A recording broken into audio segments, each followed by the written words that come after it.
Welcome to the Rangers Today Baseball Podcast. From the bus leagues to the big leagues, the Rangers Today Baseball Podcast has got you covered. Here's Jeff and John. Hey, everybody, and welcome to the Rangers Today Baseball Podcast. This is episode number 124, and today, Huff and Crim. No, that's not a cartoon. That's the second part of our Round Rock Express trip last weekend, which, by the way, was a lot of fun. You and I had fun on that. We also talked to Sam Huff and Blaine Crim, and we're going to use that as our player segments this week since we already had it there. We're going to obviously bring that up. But, hey, big news.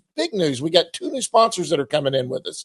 The first one is Autograph, which is pretty cool. Autograph reached out to you and me, and we had a meeting, sat down. And what's going on with them? Well, Autograph is an app. It's a company that was co-founded by Tom Brady. Anyway, it's basically where if you're a fan, you get rewarded for doing what you do anyway, which is reading stories. So, just Autograph is where real fans get rewards by bringing the best content to your team into one place. Autograph is the first app that can recognize and reward fans, turning their passion into access and experiences. If you sign up at this link, https://link.ag.fan/Rangers today, you can get in a contest for a Corey Seager and Adolis Garcia autograph baseball. The drawing is going to be Monday, so you got to act fast. If you haven't acted already, I know some of you have, but it's a great app. Read articles, you can listen to our podcast, and really, it's a handy way to follow not just the Rangers. There's Mavs, there's Cowboys, TCU, University of Texas for people like John. So go ahead and check out the app. But again, go through that code that Joel just put up on the screen there, and have some fun with Autograph. So let me expand on that a little bit. So there are going to be more contests that are going to be happening during that. Yeah. So it sounds like a pretty neat little thing is what they're going to do. It is, and there might be a chance for All-Star Game tickets. There's a chance for MLB jersey of your choice, and I've entered that one. So you have to earn coins to do it, and that's how you get the coins by reading stories and listening to podcasts, and then you just execute and you're in. Hey, and you know what? They approached us because of you guys. This podcast has taken off. It's really become a big deal. A lot of people are listening to it now, and Autograph sought us out. Look, we're always looking for new sponsorship partners. Yeah, we're always wanting to do stuff, whether it's a one-time thing, let us come to your place and do a show, something like that. We're willing to do it, maybe have guests and do all of that. But Autograph sought us out because of you guys. We really appreciate that. What about the other new sponsor? Well, yeah, and this is kind of a new segment we're going to have. It's called Safe at Home with One Rangers Way. And if you have been in the area down by the ballpark, as a lot of you have, you've seen that there is some construction going on by the Lowe's hotels, and it is One Rangers Way, which is by the Rangers and the Cordish companies. They're going to be opening One Rangers Way, the first and only residential community that will allow residents to live in the heart of the entertainment district and walk to Rangers games. It's a one-of-a-kind opportunity to have an exclusive lifestyle in the Rangers clubhouse with every possible amenity. Like they have a bar, all right, a sports viewing lounge, a pool with a swim-up bar, a gym. You can have conference facilities there if you want to bring your company out. You can view floor plans and availability at onerangersway.com. Live like a champion at One Rangers Way. So anyway, the segment is Safe at Home, and we're gonna talk about the star of a home stand, but we're kind of in the middle of one right now, and the Rangers haven't been home that much. So I thought, hey, what's the object of baseball? Touching home plate. Being safe at home. So the Rangers leaders in runs scored. Marcus Semien is first with 45. That is ninth in the American League. And then there's a pretty big drop-off, which probably tells you what's going on with the offense. Adolis Garcia and Josh Smith tied for second at 30. Corey Seager, 29 runs. Leo Gutierrez, 25. So Rangers need more runs and, give something for the future residents of One Rangers Way to cheer about. But anyway, they're taking applications now for leasing starting in January of 2025. So it's going to be leased. Yeah, they're apartments. Yeah. Okay, they're apartments. Yeah. I didn't know if they were townhomes they're selling. But that's great. That's great. And you know what? Are we going to go out there and do a show? Yeah, next week or a segment or so. We're going to do some we're stuff. going to go talk to the people so they can. We're going to bring you video of it. They can make sense of what I just said. Yeah. So, and we're going to have some video of it, right? Put them on the YouTube channels and do all of that. I don't know if we can put on the YouTube channels, but we can mix it into the show. Absolutely. Yeah. You know what? That's a lot of fun. And they another one that reached out to us, and we've seen all the construction going on there. Now, this segment is the big league segment. Yeah. So we got to talk about the big leagues. The Texas Rangers are 30-32. This is Friday. The Giants are in town tonight. They're 6-4 in their last 10, and they've won their last game. Obviously, we know they won the last game of the last series before the day off yesterday. So we got to talk about Seager. That's probably the biggest question. He came out of the game early. You talked to him afterward. You were there. I wasn't there. I was not there. Oh, you weren't there. I thought you were there. But afterwards, they weren't too concerned. Yeah, no. If you guys were watching the post game show at home, and Bruce Bochy said we're just being cautious. He's not going to have any imaging. Might need another day. All right. So, but so he may not go tonight. That may not mean anything. And then Seager told the reporters there that, hey, I'm fine. So that's good news, because anytime you see a player grab his hamstring and then leave the game, you're like, oh no. And then once your best player, you're like, oh God, no. So it looks like good news, but you never know how these things feel the next day. Right. Maybe he did go get some imaging. We don't know. So we're going to find out. We'll find out today. I'd be shocked if he's in the lineup today. Why not give him an extra Quite frankly, I'd be surprised if he's in the lineup Saturday or Sunday. I mean, why not? Maybe not shocked, but I won't be surprised if he's not. He can come off the bench. He can do. Yeah, and you've got. You can cover yourself if you need an outfield, an infielder. You could option Derek Hill, who hasn't played a lot lately since the return of Wyatt Langford, and you could bring up an infielder just as insurance. And if Corey Seager is fine, as everybody expects, in a couple of days, you can swap out that extra infielder for somebody, or keep him around, or and if he does need to go to the injured list, then you can just bring back Derek Hill, because he can replace an injured player without the minimum stay in the minor league. Now, does he have options? Oh yeah, no, he doesn't. I don't know. Yeah, he may not have options because he's 28 and he's been in the big leagues before, right? Okay, so you DFA Derek Hill. Yeah. But anyway, you understand. They've got Durant and Smith there. There are ways to do it, but if Seager is hurt and needs the injured list, you can't just go with the four infielders. You gotta get a bat up there and a body. So, well, the one encouraging thing, we all saw him grab it. The replay showed him grab it. We didn't notice it. He stayed in for 2 pitches. Yeah, I think the Rangers finally saw the replay, and that's why they came running out there. They may not have saw it initially. I don't know. Sure they saw it. I'm sure somebody saw it. Yeah, and then they took the precaution. But if you remember when he got hurt last year, he pulled up huge going into second base, and I mean, he basically practically almost had to dive into it because he you knew something was really wrong. He immediately turned around and started coming off the field. Yeah. So if Corey is telling you he's okay and the team is telling you it's okay, certainly sounds it. But hey, this is your best player on your team. This is an MVP candidate. He's a World Series MVP. You just don't F around with that. Yeah, well, and he's getting hot now also, and you're still not scoring any runs, and you've got a tough road trip coming sucks. up. You got a tough road trip coming up against the Dodgers and he wants to play Mariners, there for sure, and I'm sure he wants to play against the Dodgers. That may be a good reason why he's not playing this weekend at all, just to be cautious. Anyway, you got to understand, if you send him down, he's got to stay down for 10 days, right? Yeah, if unless an injury, if he goes on the if Seager goes on the injured list, it's a 10-day IL. So he's got to stay. Yeah, there's no coming off early. So right, unless there's an injury or something. No, he can't come off. He can't come off. Okay, all right. See, you learn something every day on this show, and so they don't want to take that chance of having to wait 10 days to get him back, especially if he's saying he's okay. Yeah, and they're saying they're just being precautious. Okay, makes total sense. Hey, we've also got Langford is back. He struggled just a little bit. He got a good hit the other night. Ball still coming off his bat relatively hard.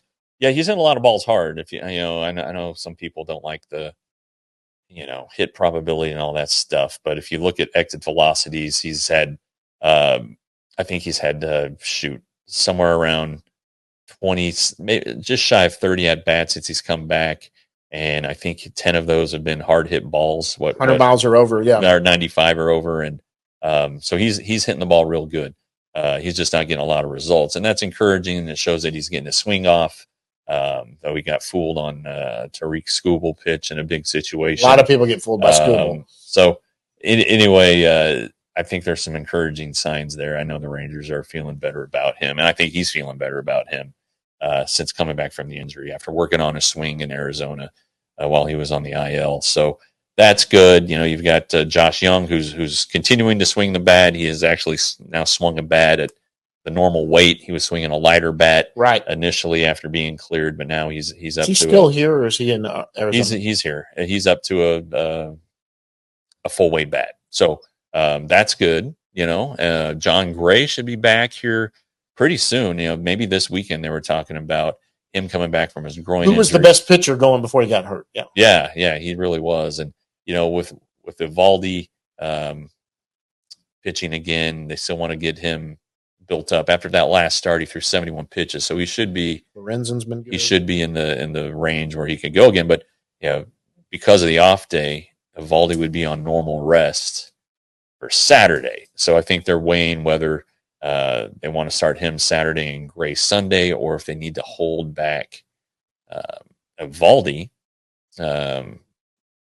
for whatever reason, or they want to give him the off day, honor the off day, then Gray would push to Tuesday. So some decisions that need to be made. I mean, Andrew Heaney's been pitching pretty well. I don't think you're going to, be too been out of shape if he pitches.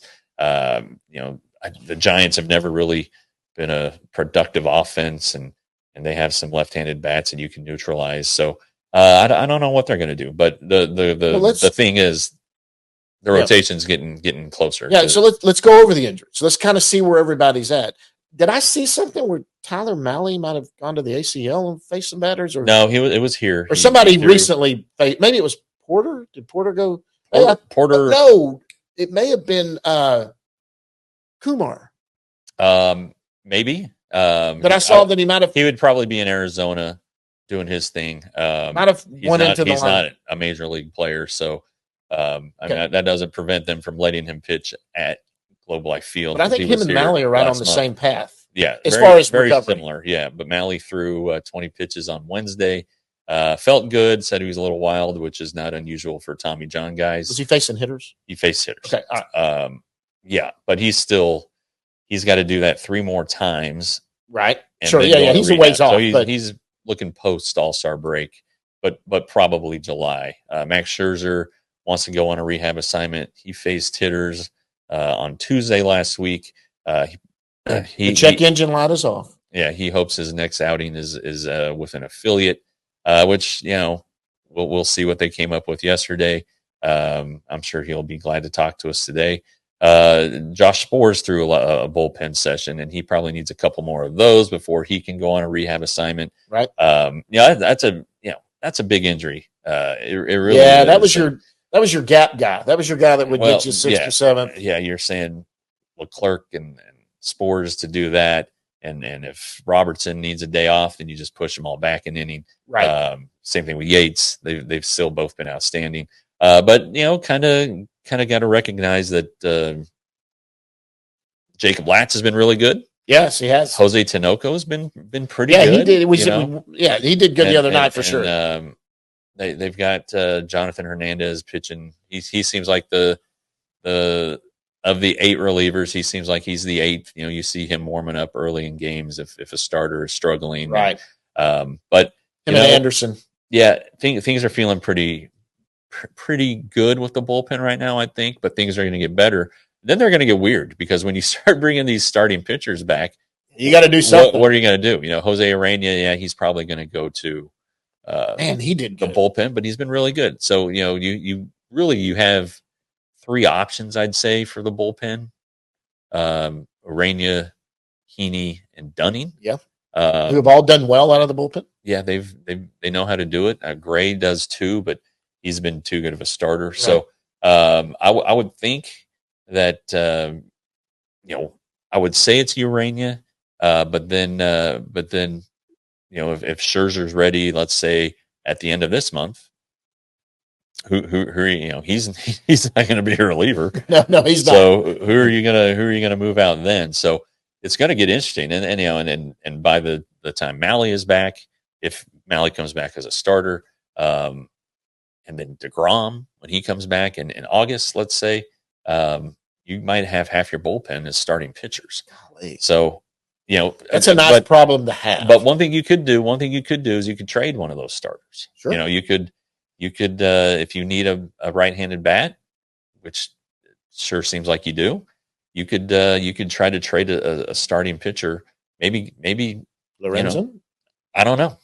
Maybe get. I mean, Lorenzen's been too good to move to the bullpen right now. I mean, he's been the one guy who's consistently been going deep into games. Right. I don't think that you do that, at least not yet. If he drops off a little bit, like the Phillies ended up putting him in the bullpen last year, but he earned it because he wasn't pitching real well. So, but these things are about to happen, and I know everybody's upset that they're 30 and 32 and they're not scoring runs, and somebody comes in and gives up a bunch of runs out of the bullpen. That's the worst bullpen ever. Blah blah blah. Blah. But they're still in the holding their heads above water phase, and frankly, they are playing better. But when they traded, it's a long season.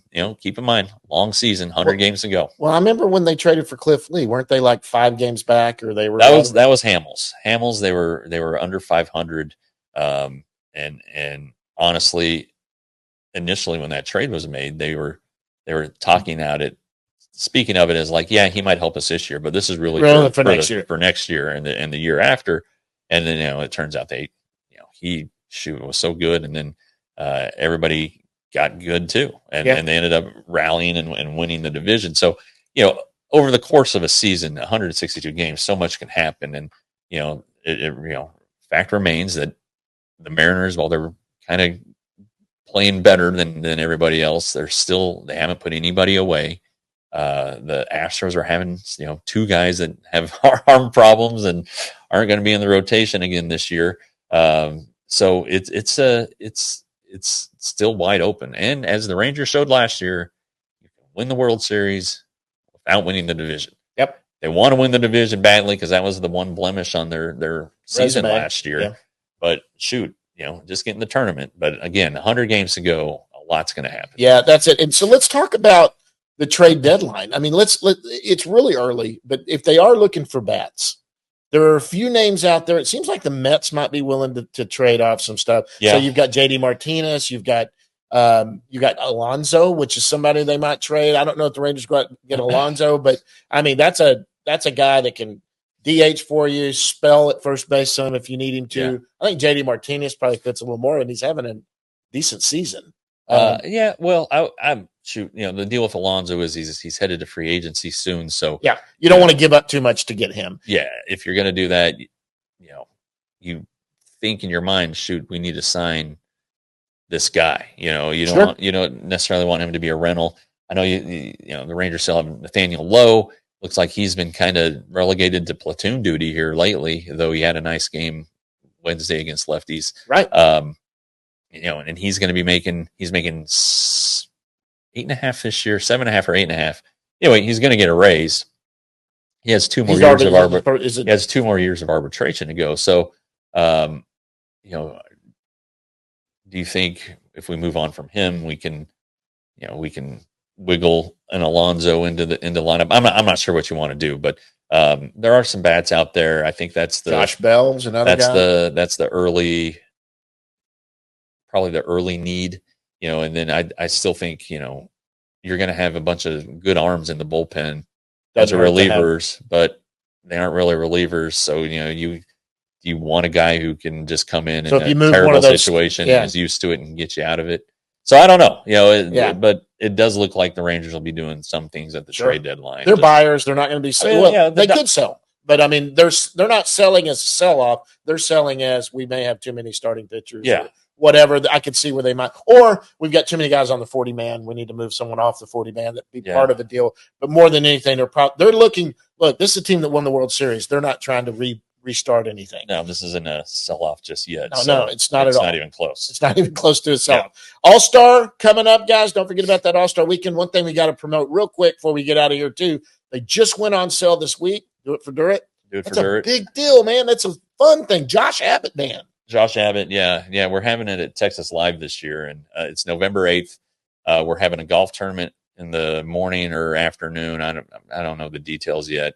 But anyway, we're having a golf tournament, and we're all going to take a shower, and then we're going to go to Texas Live and watch Josh Abbott. So I mean, it's going to be a fun time. It's our 10th anniversary event. I can't believe it's already been 10 years. Kelly and that family they helped out Richard that first year. She was part of that said, let's do this for other people. Yeah. Because it was just what it is, guys. It's somebody that has lost somebody suddenly, a sudden loss in a family. And as well as she knew this more than anybody. I know just dealing with Kevin for those couple of days, your head is not in taking care of stuff around the house and taking care of bills. Your head goes to somewhere else.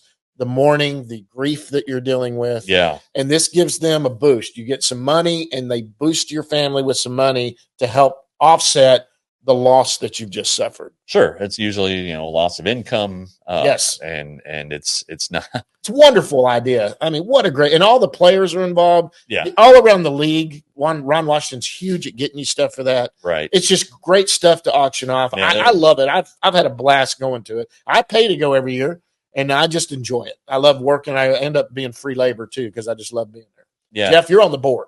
That's right. I'm on the board, so I have to be there, but I want to be there. Yes, so. It's a great time. Yeah, guys. Anything else? You know what? All-Star. I want to talk about All-Star stuff, but we'll do that next week. Yeah, let's push that to next week, guys. We're going to get on here. Sam Huff and Blaine Crim are going to come up right after this. Hey guys, the player segment is brought to you today by the Round Rock Express. Jeff, what's going on in Round Rock? Well, right now the UIL state tournament is going on. The Express is in Oklahoma City. They come home Tuesday, June 11th, to play Tacoma. That's the Mariners affiliate. Tuesday night is Taco Tuesday. It's also Strikeout Hunger, benefiting the Round Rock area serving center. If you bring 2 canned goods, you get 1 general admission outfield lawn ticket to that game. Also $3 carback cerveza drafts. Wednesday, $1 hot dogs. Thursday, Bark in the Park, always a favorite. Also Thursday. The 14th, you get the Spike plush giveaway plus fireworks. Saturday the 15th, Corey Seager World Series replica ring giveaway. And then on the 16th, Shooter McGavin, Christopher McDonald will be at Dell Diamond on Father's Day. So for more information, go to milb.com/round-rock for more information. Hey guys, Rangers Today Baseball Podcast here. We are still on the road in Round Rock, and we're going to do a couple of player segments. And of course, one guy we always love to get on when we can see him when he's around is Sam Huff. You know him on the big league team, but he's down here in Round Rock now. What's up, man? Thank you guys for having me back. It's been a while, but it's good to see you guys. It has. Last time you were in Flower Mound, you had cats. You just got a new cat, I think. Yeah, I actually got a new red one. His name's Pippin. Pippin? Yeah, he I can get my phone to work. He's about 6 months or 8 months now. So how many cats are we up to? 3. So put it in front of your camera. Hey, oh my gosh. That's Pip. That's Pip. All right. So yeah, I got Gigi, Dutch, and Pip now. And are you off season up in Phoenix now? Oh, you're in Phoenix. Okay. Yeah, I was in Flower Mound. I loved it there, and I like the DFW area. It's just for purposes of getting my stuff in, having resources. It was nice to go home, spend time with my parents, and I just get away from, I guess, baseball in a sense of recharge. And I know the facility is like right down the road from me, so I can go there whenever I want. So yeah, it's kind of actually a win-win. Mm-hmm. And coming to Texas when I need to get checked up, or if the team just say hi to them, that's easy too. Does your girlfriend go home with you and she's staying in Phoenix with you? Yeah, she's in Texas a little bit in Waxahachie. Right, she's a Red Oak girl, right? Yeah, Red Oak. Yeah, I still don't to this day. I don't get what the difference is, but it's a big deal to her. So I happen to know, being from Duncanville. Yeah, they're a big rival. They're right there on the verge of Ellis County, right there, and they're back up to each other. So yeah, I guess they don't like each other very well, or something. You can't say you're from.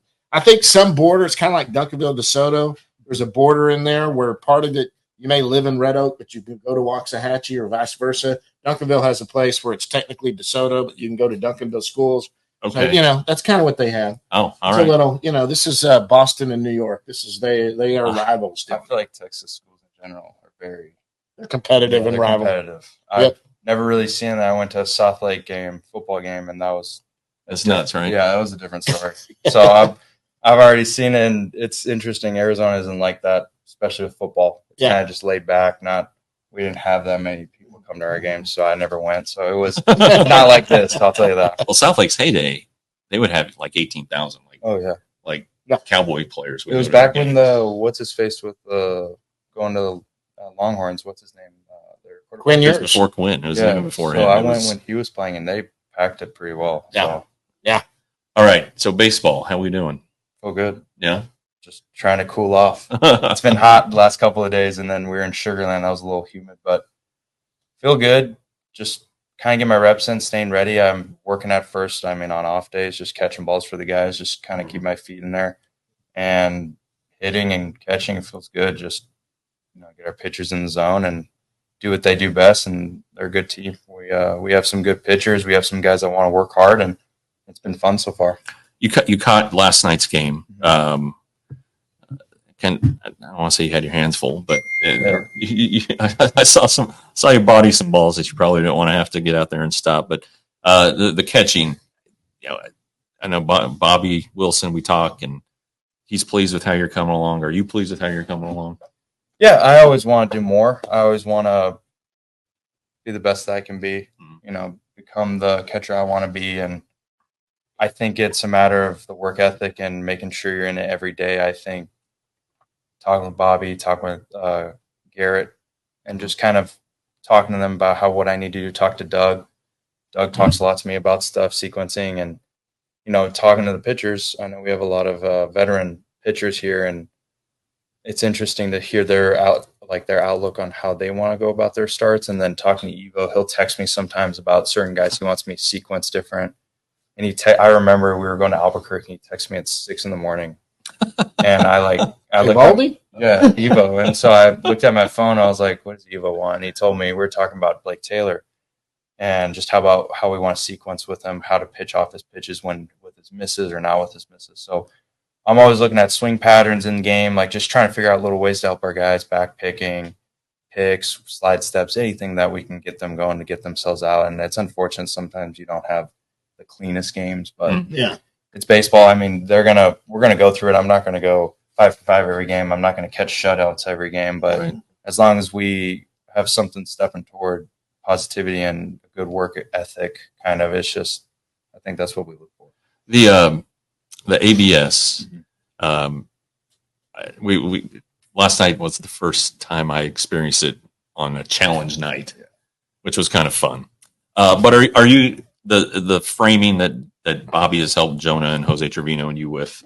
That's still an emphasis here, even though even if the strike zone is the strike zone, I have to focus on what I need to do as a catcher, and it's not ideal when you get a pitch and you frame it right and it's a ball, but I think overall it's the mentality of if it's every pitch, even though it doesn't matter, it does matter. So I'll talk to Doug. I did last week in Sugar Land. I felt off. I felt like my body was a little off, so I went into the bullpen, did some extra work, and it turned out being really positive numbers for catching. So it's just little things, you got to keep yourself in check. Got to understand that automatic strike zones they're happening right now, but I still have to make my work and be a master at my craft. So it's every day.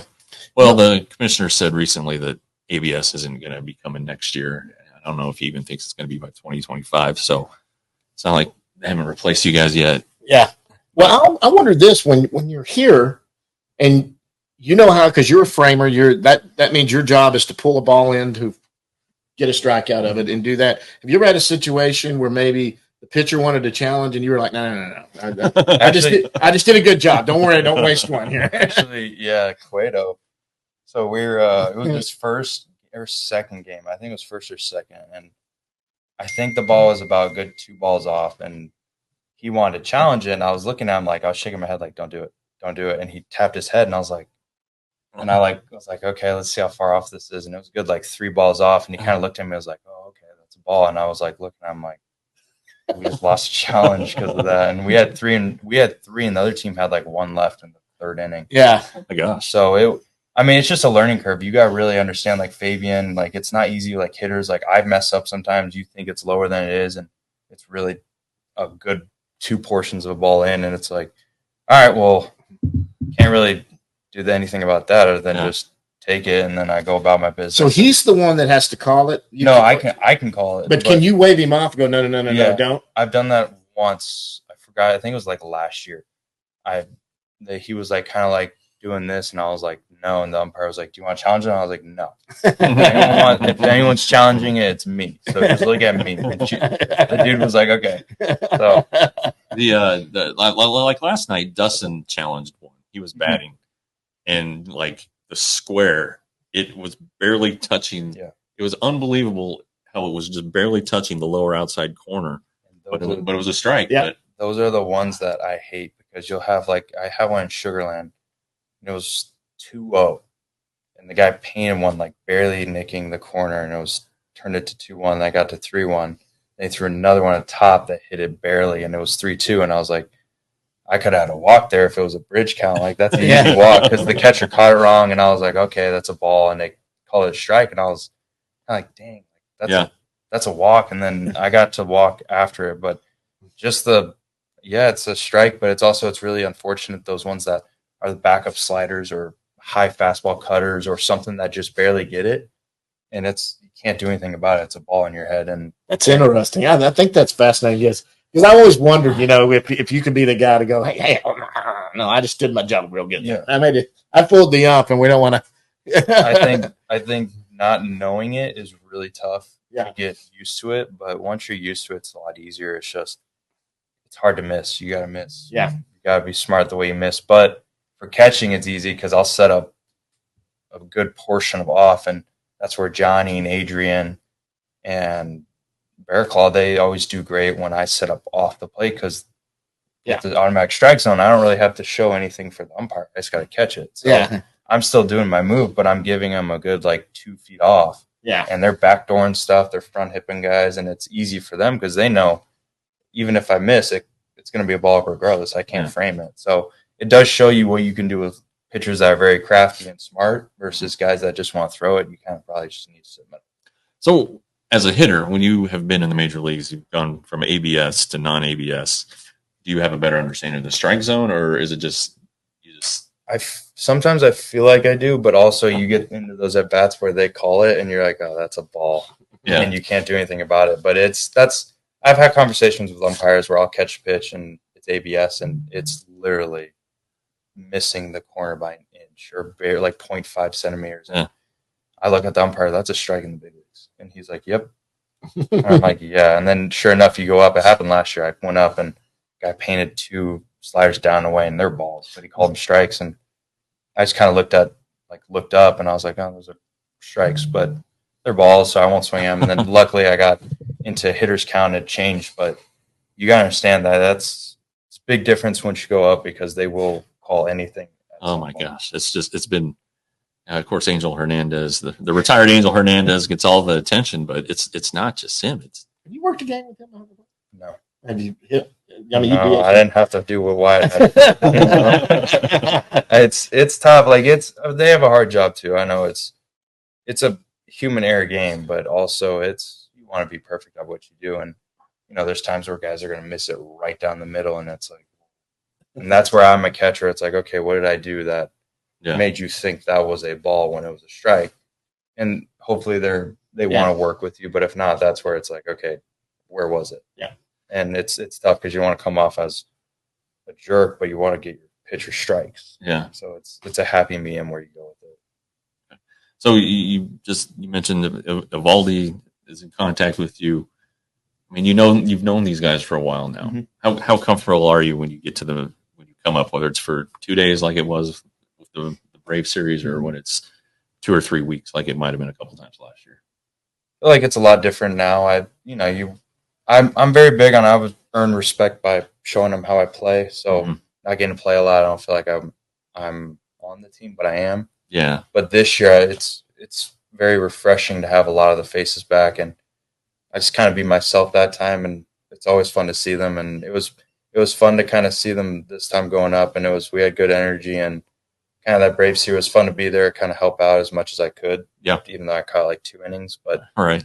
But it's just being helpful and as much as you can and having fun. I know the guys want to have fun, go up there. You want to be a new face, but also be the same guy you usually are here. And hopefully they're okay with that, which majority of the guys know who I am. So I think they're good with it. Yeah. You're obviously doing something right. Yeah. And I know that extra option year caught us all by surprise. I guess it caught you surprise too, but you're going to get an opportunity. Oh, yeah. Let me ask you this. Have they at all had you go back out and play some first base this year? No, not yet. I talked to Doug, and me and Doug just do ground balls once a week or whenever I need to. I've been banged up from Sugarland with the humidity and stuff, getting my body back into shape with the weather and just kind of getting hydrated. So I've been kind of taking it easy, but I'll go out and catch balls, just get the footwork of everything at first base, because at the end of the day, I'm going to be a catcher over there. I'm going to try and body things up and not really care what it looks like. Yeah. So, I mean, Mike Napoli can do it. I feel like anyone can do it. I saw Mike Napoli play left field.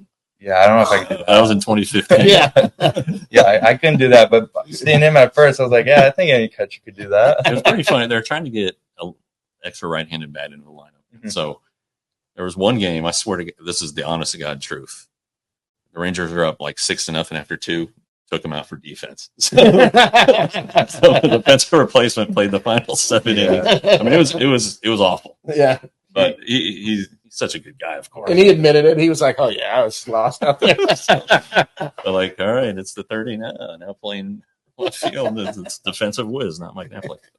Anyway, well, we always enjoy having you around, bud. Absolutely, always man. Good seeing you. We're ready to see you back up in Arlington and get up there, but keep doing what you're doing here, man. Thanks for dropping by. And I know, saw you out there catching the bullpen. It had to be hot. I was hot just watching back. The wind started to kick up once we came in here, so I was hoping it was going to kick up earlier. But I was sitting there, and me and Wally were looking at the flagpoles, and there was no wind. So hopefully at game time there's a little bit, but it's humid lately. Yeah. All right, guys, that's Sam Huff. Thanks for joining us. We're going to get Blaine Crim here in a minute.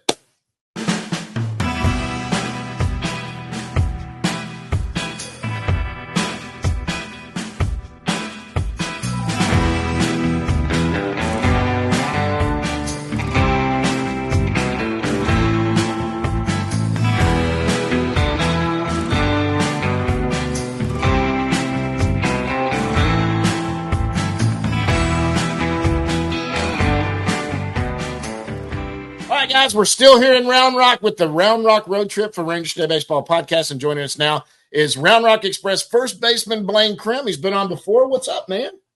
Doing well. Good to see y'all again. It's good to see you. I mean, the first time you joined us, I think you were in your car at the Peoria Sports Complex. Yeah. The second time you were in Puerto Rico. Yeah. Again, living on the beach. All over the world. Yeah, that's right. World traveler Blaine Crim. So what's going on? Last time I was here, you said, hey, I'm just trying to get my first hit at Dell Diamond. Yeah, seriously. But you did. Still kind of there. Still kind of there, but we're getting there. Had some weird, feels in the box, which is, not ideal, but I've had some tough luck. But, we're a really good team here, really talented, so I get plenty of opportunities to get out of it each and every night. So we're still trying to trend upward, but it's getting better.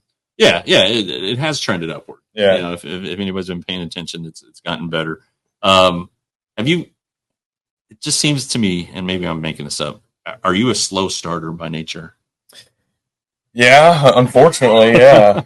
I think looking back, and honestly, the past 4 years, that's been the case. I think my hitting coach said something last week when we were in Sugarland that my numbers at this point right now are analytically, not necessarily stat wise, but analytically are way better than they were at this point last year, which was kind of a sigh of relief for me to hear. Yeah. Of course, you want to start off hot so that way you have the cushion if something does ever go bad throughout the middle of the year. But I know I probably still have close to 400 at bats left, and I know there's a lot of damage that can be done in that 400 at bat stretch. So that's definitely calming the nerves a little bit. So how do you know when you're on? What is it? Is it a timing thing? Can it be one at bat where you feel like, oh, all right, I got this? I think so. Like last night, my second at bat, when I get a pitch out over the plate with a runner on third base and just an opportunity to hit a sac fly or just an easier RBI opportunity, and I get a pitch out over the plate and split the right center gap. Right. I think that's when I know I'm going pretty good. I felt pretty good the last 2 games. I kind of made some minor adjustments trying to get back to honestly what I was doing a couple years ago with my batting stance. So the last 2 games it felt good. I had a line out against the wind the other night that I think was supposed to be a homer, but it wasn't. It was caught. So it's trying not to chase results right now is I think going to be the biggest thing for me. Well, I think the good thing about like expected batting average, expected slug, all that stuff is that it tells you you're doing the right thing. Yeah. I mean, where it may not be a hit, but you did everything right. Yeah. And it was just wind or somebody who got in the way of it. Yeah, for sure. Yeah. And that's been the case some this year, which is part of it. I think, baseball all evens out at some point. Like I said, 400 at bats to go. I think there's a lot of chances for me to get some swinging bunts and some cheap hits in shallow outfield. So we'll see. I'm waiting on them. Yeah. But maybe they'll come in bunches. See, yeah. What's when Derek Hill got promoted, he wasn't on the 40-man. You're not on the 40-man. Does something like that and Garabito, does it tell you guys who are on the 40-man, hey, if I do good, they'll notice? Yeah. And I think the front office and Bochy and all those guys in camp do a really good job too of being they don't beat around the bush and they let you know what you need to work on, what they need from you to help the big league team win. I think guys like that, like Derek and Garabito, definitely help show that they mean what they're saying. But I think Ross and Bonnie, they also do a good job of hey man, like this is what we need from you, and then also timing's a big part too. But right. I think it's pretty cool to see that, and I think a lot of people can get caught up in the politics of baseball, but at the end of the day, they want another World Series, and they're gonna promote guys that they think are gonna help them win. And if I feel like I'm putting myself in the position to do that, then that's all I can really ask for. Yeah. Because we just talked about stuff that's not on the back of the baseball card, but when you flip over your baseball card, I mean, it's fantastic. Yeah. I mean, you have a lot to be proud of there. Yeah. And you're a hitting machine. Yeah. So I know you're talking about, I'm not doing a lot, this, that, and the other, but there's still got to be some confidence that at the end of the day, this thing's going to even out. Yeah, for sure. And like I said, being in camp, big league camp the last 3 years and, building some relationships with some of the guys that are there and that have been there for a while and will be there for a while. Just kind of hearing some, things that they're able to, give me advice on, but then also, tell me the things that I'm doing right and realize that, some things I do better than I think I do. Yeah. Is definitely good to hear. And like you said, I think you can get caught up in realizing that, I'm old, but I'm young at the same time. So knowing that there's still 8, I could possibly have 8 to 10 more years of baseball to play, definitely helps. But then, then you see guys like Wyatt who are 22, just stallions. You're like, jeez, seeing him last week reminded me what he really looks like. But yeah, I think, just staying the course and, not getting caught up in, the short-term struggle and realizing that there's a lot of baseball to be played this year and a lot of opportunities for me to help, this team win, hopefully make the playoffs again and all that kind of stuff. No, he's different. Yeah. Yeah, that's just not a guy I want to compare myself to. You chase the wrong goal sometimes. There's just some guys that are like, okay, that's a freak. They come few and far between. Yeah. But there are other guys, I'm telling you, that you're right on par with that play in the big league. Yeah. They play all the time. Yeah. And you can look at that and go, okay, I'm like that guy for sure. I can play. And hey, that's the goal. Get there, man. We're ready. I'm telling you, anybody that comes up and goes down, whatever, when they get to the clubhouse, Jeff and I are like high five and what do you know, dude? We're happy to see you guys. Yeah, for sure. Yeah. So is the wife with you? She is. We're hoping that she quit coaching last year to kind of be with me full time. She's soccer. Yeah. Soccer, okay. Yeah, and I think there's an opportunity for her maybe to get back into it. So we're kind of, feeling that out. Hopefully that opportunity, comes to fruition. So we'll see. But she's out here, yeah. She was an ass-kicking soccer player. Yeah, she was a beast. We're y'all in college together? So We did. Okay. Yeah. So, and Sports' wife played soccer in college at Virginia. Oh, yeah. Sports' wife, yeah. So, I think we got a lot of athletes, like wives that were former athletes in the clubhouse and in this organization. I know Derek's wife played softball at Auburn, and I think there's a few other ones. Bradford's wife played Yeah. softball. Well, when Doro was here, Doro retired, but Doro's wife was a middle infielder too. Yeah. They were both the shortstops of the college team they were at. Okay. So yeah, now Wyatt Langford's wife. Yeah, plays softball. college. Yeah, still plays. Yeah, something like that. She had a Soccer player? Your wife was soccer. You got Yeah. scared to death of ticking her off. Yeah, no, I'll she's tell you a right beast. now, that Yeah. girl, I mean, those soccer players are tough. Yeah. if she chases you, she's not gonna tire. Yeah. Think about soccer players. They can run. She's got plenty of endurance. That's pretty good. So what is she coaching high school or is she coaching some club ball? What does she do?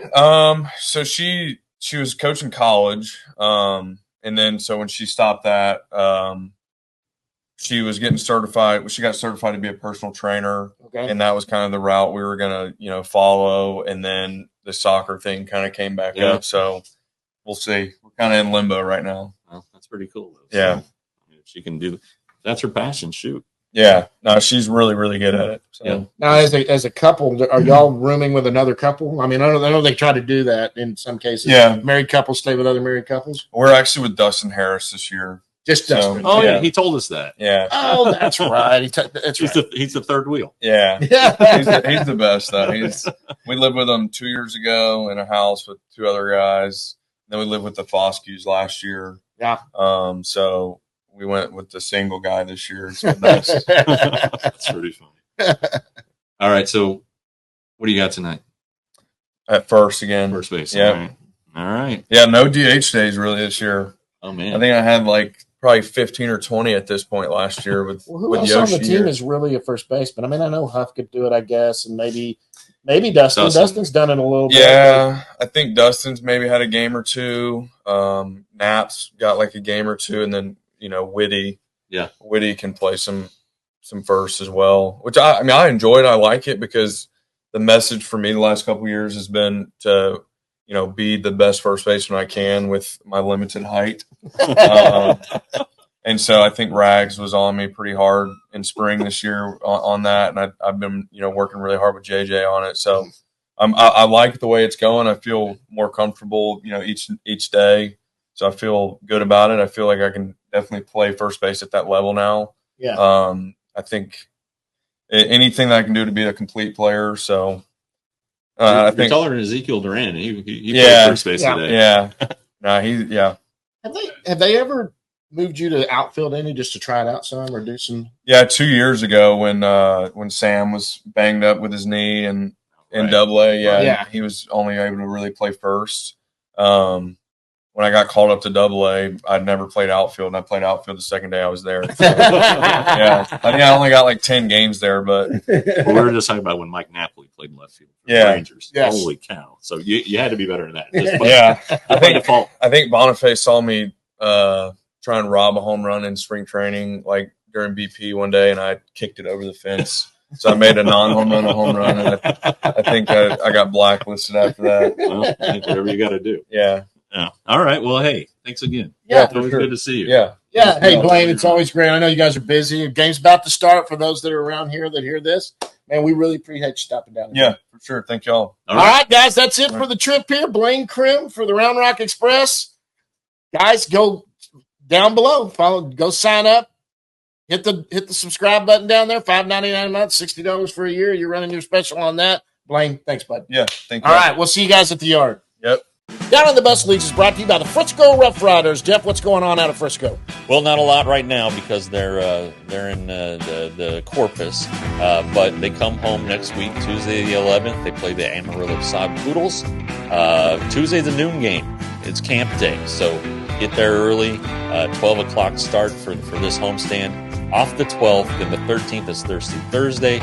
14th, fireworks Friday, and it's NASCAR night with Texas Motor Speedway. On the 15th, Mutts Cuts night. If you remember Dumb and Dumber, Mutts Cuts was the name of the little grooming company that they had They have the van out there, a replica of the van with the big dog ears. And then on Sunday the 16th, it's the Evan Carter Kids Jersey giveaway. And also, it's Father's Day. There will be fireworks. And Frisco will be playing as the Dallas Black Giants in a nod to the Negro League. So for more information, go to milb.com/Frisco. Okay, that was Sam Huff and Blaine Crim. And once again, big thanks to Round Rock for hosting us last weekend, which was just freaking amazing. We had so much fun. The girls had our wives were there. They had a blast. They just really put on it for us. They really welcomed us. Frisco's going to do the same thing for us this year. We're going to do something out there. So we can't thank them both enough. This is brought to you by the Frisco Rough Riders. We're going down in the bus leagues. Let me tell you something. We're going to go individually for each one like we always do. But let's look at if you go to the 4 full-time affiliates. Full season affiliates. So that's from low A to triple A. The Texas Rangers organization is a combined 118 and 102.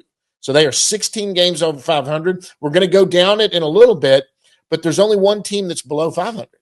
Okay. So I know, and you know which one? It's probably a guess. But we always start out at AAA. We'll go to AAA first and go down. The Round Rock Express, where we were, they are 31 and 28. So there's a couple games over 500. They're 4-6 in their last 10. They did win their last game. Of course, they're at where are they at now? They're in Oklahoma City, which is the Dodgers. They have to vacate for the UIL state tournament. It's kind of a screwy schedule. Tuesday's game was they started the game, played the top of the first, and then it got rained out. So Jack Leiter had warmed up, so he gets.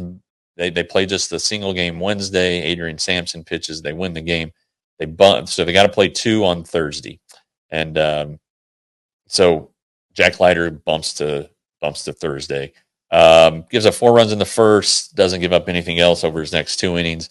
So it looks like another probably not ideal start for Jack. Now it wasn't. It was a unusual situation. So something that you wanted him to experience in the minor leagues, not the major leagues. Sure.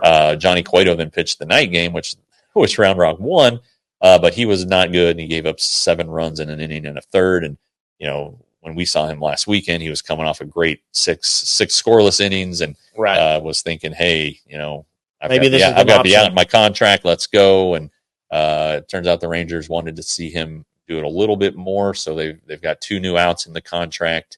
One next week, and then one at the end of the month. So we'll see what goes from there. But they wanted to see him follow that up, which he did not do. And apparently he didn't have any other things sitting there or nothing huge. Yeah, or he would have probably or he wanted to stay with a winning organization where he knows the manager so well. Bruce Bochy loves him. Says he's such a good teammate, and Jack kind of indicated when we talked to him on the last episode that Johnny Cueto has done a lot in his career and he's 38, 16 years and be like, why the hell am I in AAA and big time guys? But apparently he's been helpful and couldn't be nicer. So that's good to hear, but yeah, so, that's 2 in a row for Leiter, or that he probably wishes he could have back. But as it is, it's just, a long season. And I know I tweeted out the line yesterday and people are calling him a bust. It's like, look, he ain't a bust. This is his 3rd season at the start of it. He's basically pitching with new mechanics from last year. I know he made a couple short appearances last season. I just don't buy into the bust thing yet. These guys take their own path, right? I mean, like Nolan Ryan was in the minors for 3 years. Yep. He made his debut and had to go back to the minors. Kevin Brown, 3 years in the minor leagues. You can look at all these really good Rangers pitchers in history, and they've been all over baseball, not just in history. Right. Roy Halladay had to go all the way back to A-ball to get started and re-kicked again before he became Roy Halladay. So let's not do the bust talk yet. No, it doesn't look good, but there's time for him to right the ship. And if you Cole Winn was a bust last year. If you listen to that interview, from last week, he's supremely confident that he's on the right track. So And so are the Rangers. And let me tell you what, when he came to talk to us last week, too, this was not a guy dejected, down, anything. He was so friendly, fun. In other words, he basically sat down and said, oh, yeah, I effed up. I was just off. And I still trust my process and what I'm doing. And he was having fun and talking to us. He wasn't one of these guys that, oh, God, I got to come do this because I'm obligated or whatever. He came out smiling. He had on a tank top. He's like, oh, I need to change because it was on camera. It was on camera. And he went back and changed. Of course, our wives wanted him to stay in the tank top. Oh, easy. Yeah. Easy. They wanted. Anyway, so any of the hitters we want to talk about there? Fabian's still been good. He's been good. We talked to Blaine. You just heard Blaine talking about how he's getting a little bit better. Knapp is still a guy to have on your radar. Dustin Harris, who's been playing some center field. We saw him play center field. He played center field again last night. He's a really good athlete. He's a versatile guy. He's got a chance to stick when the Rangers find a spot for him. He's in great shape. He's big and So 6'3", anyway, 6'4". they're doing some good stuff there, but it's hot and cold. Chase and Shreve doing really well in the bullpen. And so is Aiden Anderson, who's Grant Anderson's twin. They're doing well in the bullpen. Yeah, Huff had kind of talked about catching hhim and doing all that. Okay, the best team in the organization right now is the Frisco Rough Riders, AA affiliate. They're 35-19, 8-2 in their last 10 games. They won their last one. Good Lord, they're just they kind of scuttled at first, just kind of finding their legs, I guess. But now they're just they're just kind of firing on all cylinders. Well, I've been out to a game; they're fun to watch. They won 9 in a row, so that's pretty good. That's going to help you out. That will help. Yes, it will not hurt to ever go 9 in a row. Yeah, and they did it in a variety of ways. They had some comeback wins. They had some really good pitching. They can score. They're not a star. Not like a star-studded lineup with just tons of power hitters, but they play the game and do it the right way. And Kyoto's been good. But that's a credit to their manager, who we love. We are a big fan of, Carlos Cardoza. And so anyway, they're just a solid little team, and they're playing really well and really good. Minor leagues is really about individual development, but you still got to learn how to win. Yep. And these guys are figuring out ways to win games. You've got Josh Hatcher, who's still hitting above 300. He's cooled off a little bit. Cody Freeman, our buddy, he's cooled off a little bit too. Abby Ortiz is still struggling. Kind of got a little concern about that one. But the pitching, this team is always going to be built on pitching. Dane Acker, Emiliano Teodo. Ben Anderson had a nice start yesterday to snap a little 2-game losing streak. So there's good things happening all throughout Frisco. Yep. All right, let's go down to High A. They're the only team that is below 500. They're the Hickory Crawdads. They're 23-31. They're 6-4 in their last 10, so they haven't been scuttling as much, and they've won 3 in a row. Yeah. Break up the Crawdads. I mean, it's been a struggle offensively, as we've talked about throughout the season, and but some good things are starting to happen at the plate. I don't know if you noticed, but Sebastian Walcott is now batting above 200. He's batting above 200. He's 208. Yeah, something like that. It's 202. Still but 18 years old. Good Lord. So young, and that's fine. And he's in High A. Yeah, he's got 4 home runs. Jason Morabel. I was a little surprised he wasn't the organization's player of the month. We'll get to that in a little bit here. But yeah, they're starting to hit the ball a little bit more. Cam Colley has really picked it up. He was batting $125 at one point last week, and he's up to 192. He was hurt, missed some time. Ian Muller is over 200, so that's a good sign. Yeah, but you still do have a lot of guys who are just. It's hard to look at these numbers. It's like, oh my gosh, but they can pitch. They can pitch in down east. Ryan Lobus keeps kicking butt and taking names. Joseph Montalvo was the pitcher of the month, not just for the Rangers, but in the South Atlantic League for what he did in May. Aiden Curry's slowly but surely getting his stuff straightened out.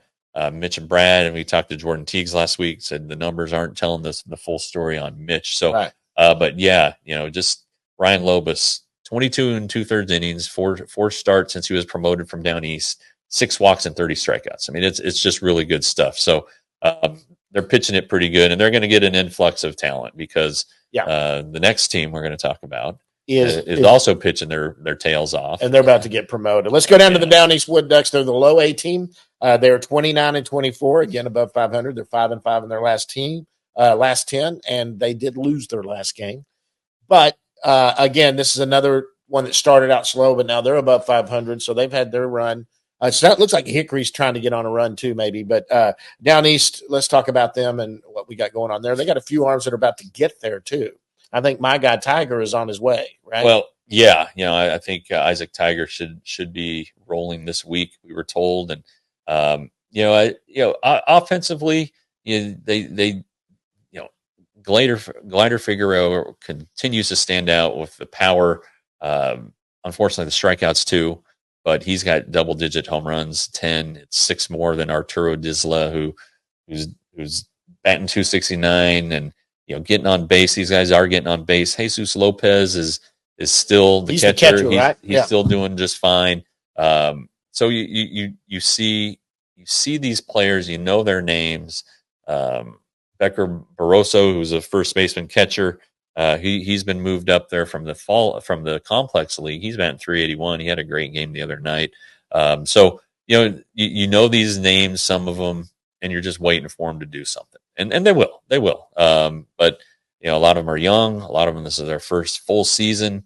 A lot of baseball. So it's more than they've ever played, even if they're college kids. It's tough, man. It really is, and I not to make excuses for them. It's just part of development at this level. And then the pitching's been phenomenal, of course. We had Alejandro Rosario on the minor league show last week. And then he goes out and tosses 6 scoreless, strikes out 11, gives up 1 hit, and the only other base runner was a hit batsman. So he's going to want to come on every time. Yeah, and that's fine. The guy, I really enjoyed talking to him, listening to his story. Great kid. Cole Drake is still kicking butt down there. He's okay. So he's got 32 innings pitched, 51 strikeouts, 7 walks. Rosario, 31 and a third innings pitched, 49 strikeouts and 5 walks. Rosario's been a little harder to hit, throwing 100 miles an hour. Yeah, that makes sense. Yeah, but yeah, there are a lot of guys down there, and good for them. Good for the Rangers. We'll see. You're probably going to see the older guys like Drake and Rosario who pitched in college. They'll probably get moved up. Whereas some of these younger guys who might be coming from the Dominican or wherever, like maybe a William Bormy, maybe he doesn't get moved up right away. So we'll see what happens, but good talent there. Well, and then and if we're going to go, so that's all the full season affiliates. Yeah. Let's go to the ACL though. That's the Arizona Complex League. They won 6 in a row. Yeah, there's some good 15 players. 15 and 9 and again. Some news. I did not add that to the 118 and 102 because that's full season affiliates. Yeah. But if you want to add another 15 wins and 9 losses, that even makes it more impressive. Yeah, and when we were talking about how Morrowville did not win Player of the Month, I went to Yeremy Cabrera, 18-year-old outfielder. He had a big May. Here are those numbers: 5 home runs, 9 walks. To 14 strikeouts, 6 steals, batted .341 with an 11.94, an 11.94 OPS. Another name that has caught my eye down there is there are a bunch. There's Pablo Guerrero. There's Braylon Morel, who's another good, talented little outfielder. Maxon Martin.